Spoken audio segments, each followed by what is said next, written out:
போட்டி திருப்படிக்கு மாணவ அனைவருக்கும் வணக்கம். இப்போ எஸ்ஏ எக்ஸாமுக்கு தீவிரமாக படிச்சுட்டு இருப்பீங்க. இப்போ அதுக்காண்டி நம்ம வந்து கரண்ட் அஃபேர்ஸ் சீரிஸ் ஒன்று போட்டுட்ருக்கோம். அதில் இன்றைக்கி ஷெட்யூல் படி ஈவெண்ட் அண்ட் சம்மிட் பார்க்குறோம். இதில் பார்த்தீங்கன்னா ஒரு கொஷின் எப்படியாட்டு வரும். இதுவும் இன்டர்நேஷ்னல் ஆர்கனைஸ் சேர்த்து வச்சு பார்த்தீங்கன்னா டிஃபால்ட்டாக ஒரு கொஷின் வந்து கேட்டுருவாங்க. எப்படிலாம் கேட்கலான்னா, அந்த மாநாடு எங்கே நடந்துன்னு கேட்கலாம், அந்த மாநாட்டுடைய உறுப்பு நாடுகள் என்னன்னு சொல்லி கேட்கலாம், அந்த மாநாடு எதுக்காண்டி இருக்குன்னு சொல்லி கேட்கலாம். எப்படியோ ஒரு வடிவத்தில் மேக்ஸிமம் நம்மளுடைய அண்டை நாடுகளை வச்சு ஏதாட்டும் இன்டர்நேஷ்னல் ஆர்கனைசேஷன் கேட்குறதுக்கு நிறைய வாய்ப்பு இருக்குது. அதில் இந்த வருஷம் நடந்த இதெல்லாம் நம்ம பார்க்க போகிறோம். அதில் பார்த்தீங்கன்னா சாங்காய் கோஆப்ரேஷன் மாநாடு வந்து ஒத்துழைப்பு மாநாடு எங்கே நடந்துச்சுன்னு கேட்டிங்கன்னா, சீனாவில் பார்த்தீங்கன்னா தியான்ஜின் ஒரு இடத்துல வச்சு நடக்குது. இது ஒரு முக்கியமான இந்த மாநாடு வந்து ஒரு முக்கியமான மாநாடாக மாறுது. ஏன் மாறுதுன்னு கேட்டிங்கன்னா, அமெரிக்கா வந்து டேரிஃப் வார் போடுறான். இந்தியாவுக்கு அதிகமான டேரிஃப் வார் போடுறான். எல்லாத்துக்குமே டேரிஃப் வார் அதிகமாக போடும்போது இந்தியாவும் அமெரிக்காவும் நல்ல ரிலேஷனில் இருந்தது. இந்தியாவுக்கும் அமெரிக்கா ஒரு முரண்பாடு வருது. அப்போ வந்து அமெரிக்காவுக்கு எதிரி யாருன்னு கேட்டிங்கன்னா சைனா. இந்தியாவுக்குமே அது ஒரு எதிரியாக இருந்தாலும் இந்த மாநாட்டில் வந்து நம்மளுடைய பிரைம் மினிஸ்டர் வந்து 7 வருஷம் கழித்து போய் கலந்துக்கிறார். அதனால் இந்த மாநாடு ரொம்ப இம்பார்ட்டன்ட். அதனால் இந்த மாநாட்டுடைய இன்ஃபர்மேஷனை நம்ம படிக்க வேண்டியது இருக்குது. அப்போ வந்து இந்த சாங்காய் கோஆப்ரேஷனுங்கிறது எந்த வருஷம் ஆரம்பிக்காங்கன்னா 2001 ஆரம்பிக்காங்க. அவருடைய ஹெட் குவார்ட்டர்ஸ் எங்கே இருக்குன்னா பெய்ஜிங், சைனாலே இருக்குது. 2017 இந்தியா வந்து மெம்பர் ஆகுது. அதே வருஷம் தான் பாகிஸ்தான் மெம்பர் ஆகுது. இதில் மொத்தம் வந்து 10 மெம்பர் கண்ட்ரிஸ் இருக்காங்க. மொத்தம் வந்து 10 மெம்பர்ஸ் கண்ட்ரி இருக்காங்க. இப்போ வந்து கடைசியாக சேர்ந்த நாடு வந்து 2024 பெலாரஸ். நெக்ஸ்ட்டு எங்கே நடக்க போகுது இந்த மாநாடு வந்து நெக்ஸ்ட்டு எங்கே நடக்க போகுது அப்படின்னு பார்த்தீங்கன்னா பைசெக் கிர்கிஸ்தானில் நடக்க போகுது. அவ்வளோதான் இந்த மாநாடு பற்றி. கருப்பொருள் என்ன அப்படிங்கன்னா, அப்ஹோல்டிங் த சாங்காய் ஸ்பிரிட், ஏன்னா த எஸ்யூ ஆன் த மூவ். அடுத்தது காப் அப்படிம்பாங்க, கான்ஃபரன்ஸ் ஆஃப் பார்ட்டிஸ் அப்படிம்பாங்க. இதில் வந்து ஆக்சுவலாக பார்த்தீங்கன்னா 4 வகையான காப்பு இருக்கும். 4மே பார்க்கணும். ஒன்று வந்து கிளைமேட் சேஞ்சுக்கு நடக்கும், இன்னொன்று வந்து பயோடைவர்சிட்டிக்கு நடக்கும், இன்னொன்று வந்து டிசர்டிஃபிகேஷன் நடக்கும், இன்னொன்று வந்து என்ன கேட்டிங்கன்னா ராம்சார் சைட்டு வெட்லேண்டுக்கு நடக்கும். அப்போ நம்மளை பொறுத்த வரைக்கும் என்னென்னா, இதில் நடந்து முடிஞ்சது, இனிமேல் நடக்க போகிறது கிளைமேட் சேஞ்ச் நடக்க போகுது. இப்போ நடந்து முடிஞ்சது என்ன கேட்டிங்கன்னா, இதில் பார்த்தீங்கன்னா ராம்சார் சைட். ஏன்னா அப்போ ராம்சார் கன்வென்ஷன் வந்து 15th கன்வென்ஷன் நடந்ததுக்கு. ராம்சார் கன்வென்ஷன் நமக்கு என்னன்னு தெரியணும். ஈரநிலங்களை பாதுகாத்தல். 1971 இந்த ராம்சாருங்கிறது ஈரானில் உள்ள ஒரு பிளேஸ். ஈரநிலங்களை பாதுகாக்கிறதுக்காண்டி ஒரு அமைப்பை கொண்டு வர்றாங்க. எங்கெல்லாம் வெட்லேண்ட் இருக்கோ அதெல்லாம் பார்க்குறதுக்காண்டி ஒரு அமைப்பு கொண்டு வர்றாங்க. அந்த மாநாடு கான்ஃபரன்ஸ் ஆஃப் மாநாடு 15th வந்து எங்கே நடக்குன்னா விக்டோரியா ஃபால்ஸ். விக்டோரியா ஃபால்ஸ் எங்கே இருக்குன்னா சிம்பாவேல இருக்குது, ஆப்பிரிக்காவில் இருக்குது. இதனுடைய கருப்பொருள் என்ன அப்படின்னு பார்த்தீங்கன்னா, நம்ம எதிர்காலத்திற்கான ஈரநிலங்களை பாதுகாத்தல் என்பதாகும். இந்தியா சார்பாக சுற்றுச்சூழல் அமைச்சர் யார் கலந்துக்கிறான்னா பூபேந்திர யாதவ் வந்து கலந்துக்கிறார். இதில் ஒரு கொஸ்டின் கேட்குறதுக்கு வாய்ப்பு இருக்குது நமக்கு இந்தியாவிலேயே. ஏன்னா அந்த வெட்லேண்டு பார்த்தீங்கன்னா இந்தியாவில் வந்து 93 வெட்லேண்ட் இருக்குது. எத்தனை வெட்லேண்ட் இருக்குன்னே கேட்கலாம். ஏன்னா யூபிஎஸ்சிலேயே ஒரு எக்ஸாமை கேட்டிருக்கான். அப்போ ரீசெண்டாக பார்த்தீங்கன்னா பீகாரில் 2 வெட்லேண்ட் இப்போ அனௌன்ஸ் பண்ணாங்க. கோகுல் ரிசர்வாயர், ஏன்னா உதய்பூர் ஜீல் 2 அனௌன்ஸ் பண்ணியிருக்காங்க. இங்கே இந்த வெட்லேண்ட் அதிகமாக இருக்கக்கூடிய மாநிலம் என்ன தமிழ்நாடு. 20 வெட்லேண்ட் இருக்குது. அதில் கடைசியாக 2 வெட்லேண்டு வந்து அனௌன்ஸ் பண்ணாங்க. எங்கன்னா ராமநாதபுரத்தில், ஏன்னா சக்கரக்கோட்டை, தீர்த்தங்கால். இதெல்லாம் கேட்கக்கூடிய கொஷின்ஸ். நெக்ஸ்ட்டு நேட்டோ, இதான் போன தடவை கேட்ட கொஷின். ஏன்னா நேட்டோ ஏன் கேட்கான்னு கேட்டிங்கன்னா, அது ரஷ்யா உக்ரைன் வாரை வச்சு கேட்குறாங்க. இப்போ உக்ரைன் வந்து நேட்டோவில் மெம்பராக போகிறாங்க. அதுக்கு ரஷ்யா எதிர்ப்பு தெரிவித்து அந்த வார் இன்னும் முடியலை, நடந்துட்டு தான் இருக்குது. அப்போ அதனால் அந்த கொஸ்டின் கேட்காங்க. இருந்தாலும் நேட்டோங்கிறது ஒரு முக்கியமான அமைப்பு. நேட்டோன்னு என்னன்னா north Atlantic treaty organisation. Atlantic ocean இருக்குது, அதில் நார்த் அட்லாண்டிக்கு டச் பண்ணிட்டு இருக்க கண்ட்ரியெல்லாம் சேர்ந்து ஒரு ஆர்கனைசேஷன். அந்த நார்த் அட்லாண்டிக் 32 கண்ட்ரிஸ் இருக்குது. இந்த நார்த் அட்லாண்டிக் இதில் வந்து 32 கண்ட்ரிஸ். ஒரு நாடுக்கு ஒரு பிரச்சனை வந்ததுன்னா இந்த நேட்டோ 32 நாடுகள் சேர்ந்து வந்து அந்த ஒரு நாட்டை வந்து பாதுகாக்கும். அதான் அந்த முக்கியமானது. 32 நாடுகளுக்கும் ஒருத்தர் மெம்பர் ஆகிட்டாவே ஆட்டோமேட்டிக் ஃபுல் ப்ரொடெக்ஷன் இருக்கும். இப்போ அந்த மாநாடு வந்து நெதர்லாந்தில் ஹேக்கில் வச்சு நடந்திருக்கு. ஏன்னா ஹேக்கில் வந்து ஃபஸ்ட் டைம் இது அங்கே வச்சு நடந்திருக்கு. இந்த நேட்டோங்கிறது எப்போ ஆரம்பித்தாங்கன்னா 1949 ஆரம்பிக்காங்க. என்னுடைய ஹெட் குவார்ட்டர்ஸ் என்ன கேட்டிங்கன்னா பிரசல்ஸ், பெல்ஜியத்தில் இருக்குது. கடைசியாக சேர்ந்த நாடு என்னென்னு கேட்கலாம், ஸ்வீடன். 32வது நாடாக ஸ்வீடன் வந்து சேருது.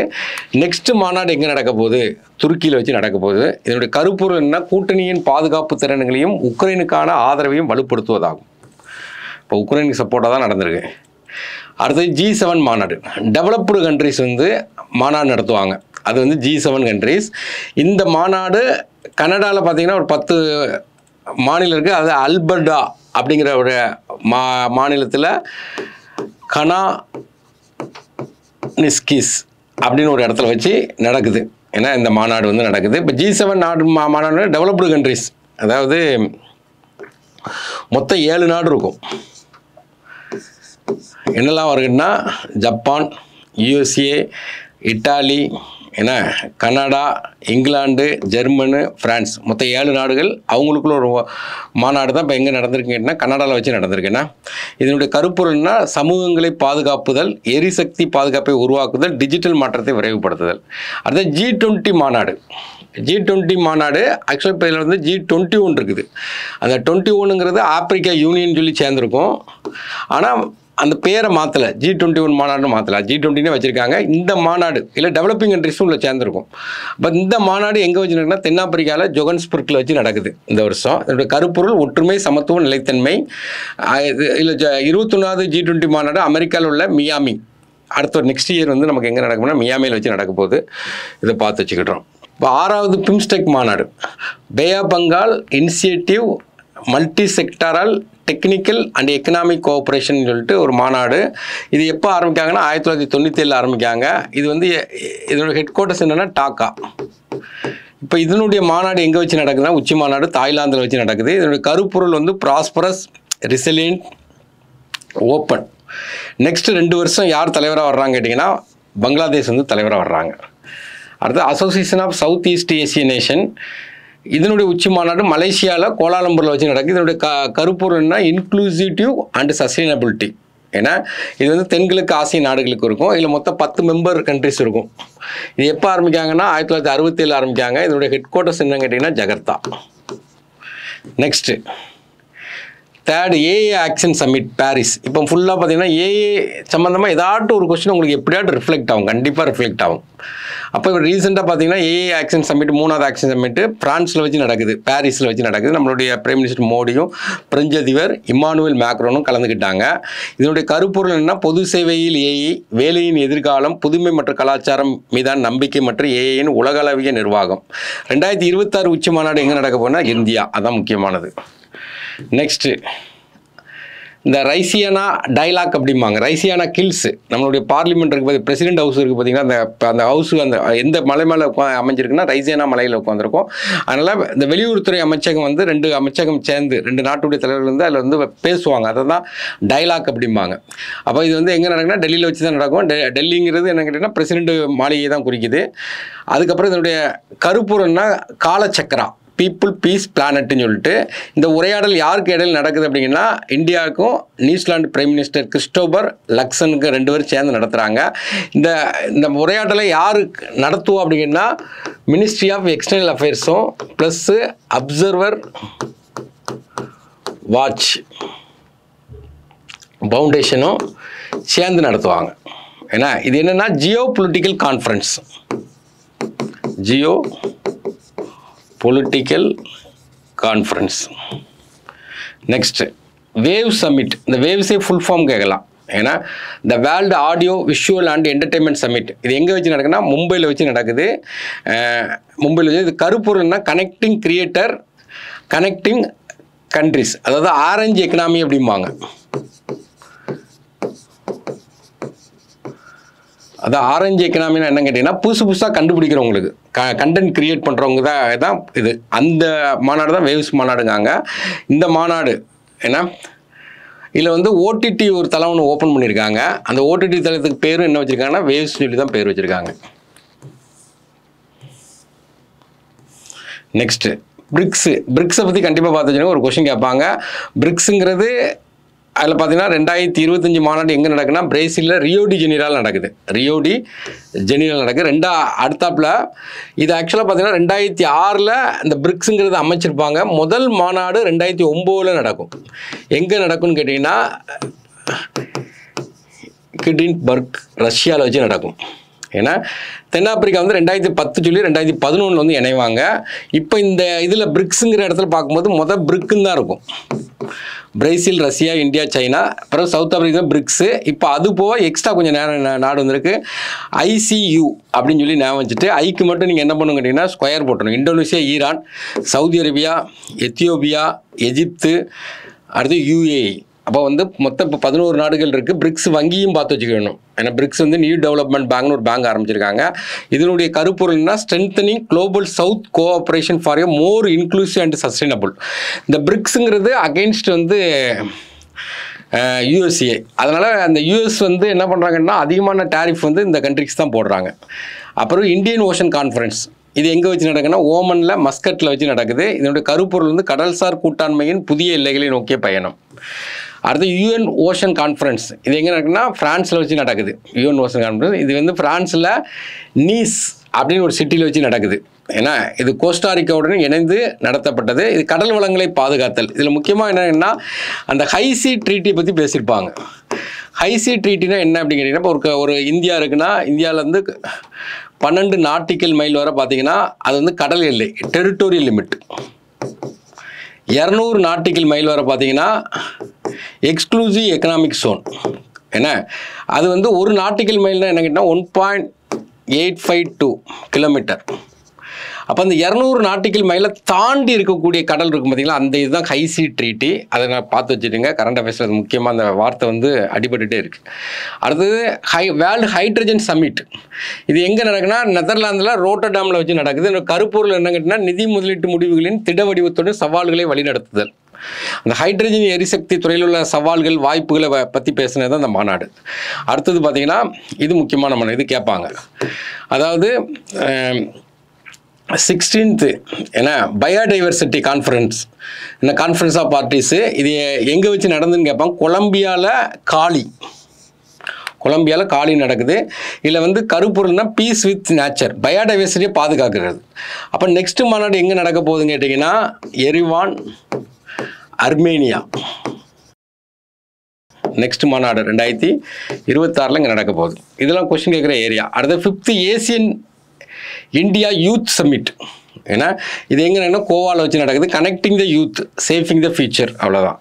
அப்புறம் இது முக்கியமானது இனிமேல் தான் நடக்க போகுது. கண்டிப்பாக இது பார்க்கணும். இப்போ பார்க்கணும். நீங்கள் பேப்பரில் வாட்ச் பண்ணாவே இந்த இது சம்மந்தமாக என்னென்ன நியூஸ் வருதோ எல்லாமே வந்துடும். இது கண்டிப்பாக ஒரு கொஸ்டின் ரிஃப்ளெக்ட் ஆகிறதுக்கு வாய்ப்பு இருக்குது. UN climate change conference. ஏன்னா UNFCCC அப்படிம்பாங்க.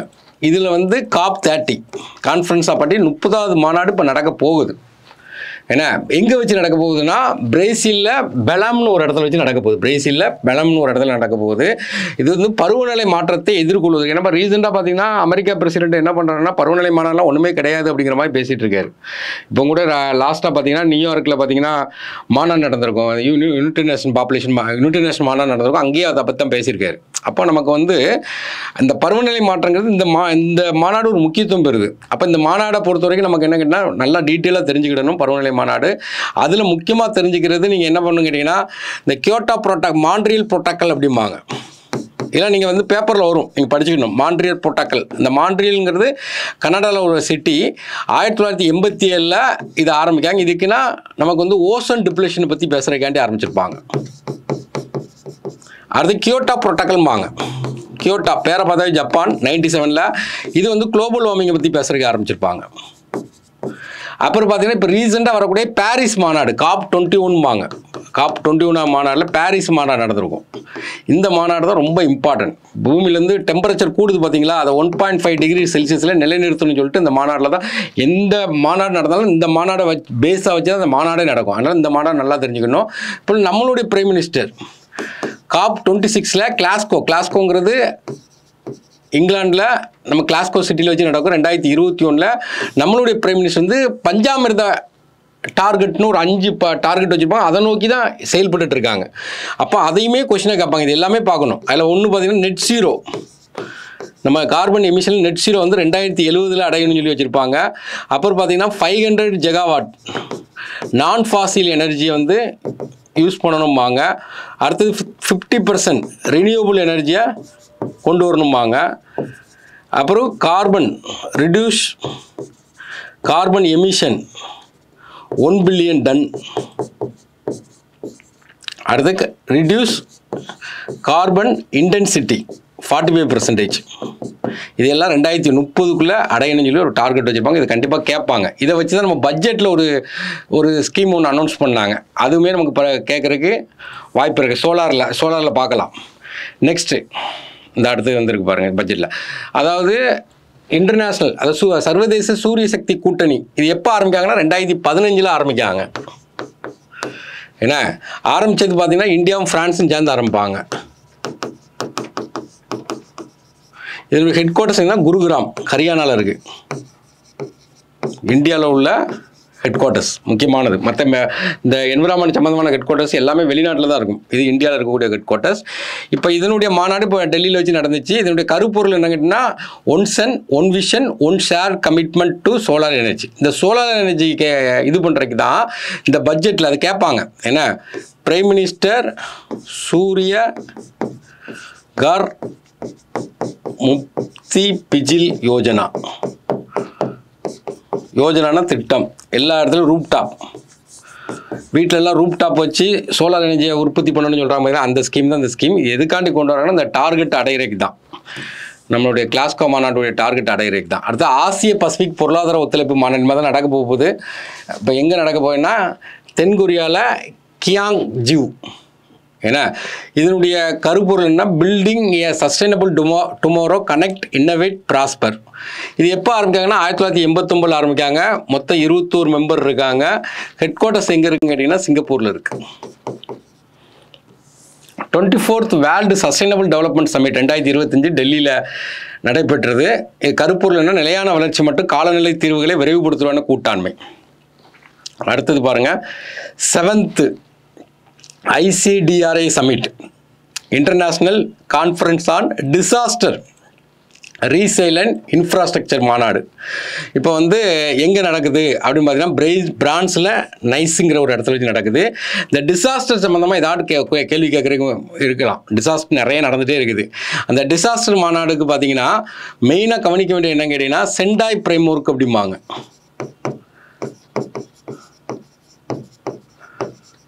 ஏன்னா 2015 to 30 வரை இதை தான் ஃபாலோ பண்ணணும்னு சொல்லியிருக்காங்க. Sendai framework. டிசாஸ்டர் நடந்தால் என்னென்ன பண்ணணும், என்னென்ன ஆக்ஷன் எடுக்கணும், என்ன மாதிரி பில்டிங் கட்டணும், எல்லாமே பார்க்குறது தான் அந்த செண்டாய் ஃப்ரேம்வொர்க். செண்டாய்ங்கிறது ஜப்பானில் உள்ள ஒரு city. First national agriculture conference டெல்லியில் நடக்குது. ஒரு தேசம் ஒரு விவசாயம் ஒரு குழு. ஏன்னா next 4th Semicon India conference. இது வந்து டெல்லியில் யசோ பூமி நடக்குது. இங்கே முக்கியமானது என்ன, இந்த விக்ரம் 32 சிப். இந்தியாவில் ஃபஸ்ட்டு ஒரு சிப்பு உருவாக்குறாங்க.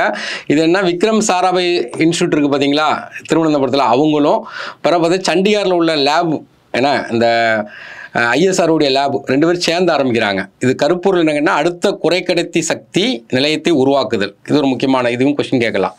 அப்புறம் குளோபல் டெக்னாலஜி சமிட் 2025 டெல்லியில் இருக்குது. இதில் என்ன பண்ணாங்கன்னா சம்பவனா என்னன்னு கேட்டீங்கன்னா சாத்தியக்கூறுகள் என்று பொருள்படும் ஒரு இந்தி வார்த்தை. அப்போ இது என்னென்னா பொருளாதார வளர்ச்சியை இயக்குவதற்கும் சர்வதேச உறவுகளை வடிவமைப்பதற்கும் வளர்ந்து வரும் தொழில்நுட்பங்களின் ஆற்றலை மையமாக கொண்டது. அடுத்த world bank land conference in India எங்கன்னா வாஷிங்டன் டிசியில் வச்சு நடக்குது. இதில் வந்து இந்தியா வந்து என்ன பண்ணுறாங்கன்னா ஒரு சாம்பியனாக கலந்துக்கிறாங்க. எதுக்காண்டி சாம்பியனாக கலந்துக்கிறாங்கன்னா ட்ரோன் அடிப்படையிலான நிலவரைப்படுத்துக்கான சுவமிதா திட்டத்துக்கும் ஜிஐஸ் அடிப்படையிலான முடிவெடுப்பதற்கான கிராம மஞ்சிந்திரா தளம் திட்டத்திற்கும் இது பண்ணுங்க. ஒரு லேண்டை வந்து ஜிஐஸ் மூலமாக அதை சர்வே பண்ணுறக்காண்டி இதில் வந்து சேர்த்து இந்தியா வந்து சாம்பியன் சொல்லி அனௌன்ஸ் பண்ணியிருக்காங்க. அப்புறம் அலாஸ்கா மாநாடு நமக்கு தெரியும், இது ஃபெயிலியர் மாநாடு தான், இருந்தாலும் பார்த்து வச்சுக்கிறோம். அப்போ அமெரிக்க அதிபர் ட்ரம்ப்பு, ரஷ்ய அதிபர் வந்து புதின் 2 பேரும் ஒரு இடத்துல மீட் பண்ணுறாங்க. அந்த மீட் பண்ணக்கூடிய இடம் என்னங்கன்னா அலாஸ்காங்கிறது அமெரிக்காவுடைய ஒரு மாநிலம். அங்கே வச்சு மீட் பண்ணுறாங்க. அதான் அலாஸ்காங்கிற ஒரு மாநாடு. எதுக்காண்டி மீட் பண்ணாங்கன்னா ரஷ்யா உக்ரைன் பிரச்சனை நிப்பாட்டுறதுக்காண்டி மீட் பண்ணாங்க. ஆனால் அது ஃபெயிலியரில் தான் முடிஞ்சிச்சு. நிப்பாட்டில் ஆகஸ்ட் 15 நம்ம ரொம்ப இண்டிபெண்டன்ஸ் டே எனக்கு பண்ணாங்க நம்ம. ஆனால் அது வந்து ஃபெயிலியரில் தான் முடிஞ்சிச்சு. அடுத்து இந்தியா ஜப்பான் வந்து 2 பேரும் பேசி முடிவு எடுத்துக்கிட்டாங்க. இந்த ஜப்பான் மீட்டிங் வந்து இந்தியா ஜப்பான் மீட்டிங் எங்கே நடந்ததுன்னா டோக்கியோவில் வச்சு நடந்துச்சு. இது என்னென்னா அடுத்த 10 ஆண்டில் 10 ட்ரில்லியன் yen புதிய முதலீட்டை ஜப்பான் வந்து அறிவித்துள்ளது. மேக்ஸிமம் எதுக்குன்னா செமிகண்டக்டரு, கம்யூனிகேஷனு, அப்புறம் வந்து மினரல்ஸ், ரேர் மினரல்ஸ், இது எல்லாத்துக்குமே இதை கொண்டு வர்றாங்க. அப்புறம் குவாண்டம் கம்ப்யூட்டிங், ஸ்டார்ட் அப்புகளின் ஒத்துழைப்பு அதிகரிக்க மேம்படுத்த இந்தியா ஜப்பான் டிஜிட்டல் கூட்டாண்மை 2.0 அறிவிச்சிருக்காங்க. இது ஜப்பானுடைய பழைய பிரைம் மினிஸ்டர், இது இந்தியாவுடைய பிரைம் மினிஸ்டர். இப்போ இந்த பிரைம் மினிஸ்டருக்கு பதிலாக இப்போ வந்து சானாய் தகாச்சி அப்படின்னு ஃபஸ்ட் டைம் ஜப்பானில் ஃபஸ்ட்டு உமன் பிரைம் மினிஸ்டர் வந்து வர்றாங்க. நெக்ஸ்ட்டு நேஷ்னல் கவர்னன்ஸ் கான்ஃபரன்ஸ் வந்து ஆந்திராவில் விசாகப்பட்டினத்தில் நடக்குது. அதனுடைய கருப்பொருள் வந்து விக்சித் பாரத். அடுத்தது தமிழ்நாட்டுடைய 3வது காலநிலை உச்சி மாநாடு. இது யார் தலைமையில் நடக்கும்னா நம்மளுடைய சிஎம் தலைமையில் நடக்கும், சென்னையில் வச்சு நடக்கும். இது 3வது உச்சி மாநாடு நடந்திருக்கு. இப்போ நம்ம பார்த்ததுன்னா மேஜராக உள்ள சமிட் அண்ட் கான்ஃபரன்ஸ்னு பார்த்துருக்கோம். ஒரு ஆட்டை ரீகால் பண்ணுங்கள். இதை வந்து சிம்பிளிஃபை பண்ணி 1 லைனில் இல்லை 2 லைனில் கொடுக்குற மாதிரி ஒரு மெட்டீரியல் கொடுத்துடலாம். நீங்கள் இதையே திரும்ப திரும்ப உட்காந்து படிங்க. கொஸ்டின் கேட்குற ஏரியாவை ப்ரிடிக்ட் பண்ணி படிங்க. தேங்க்யூ.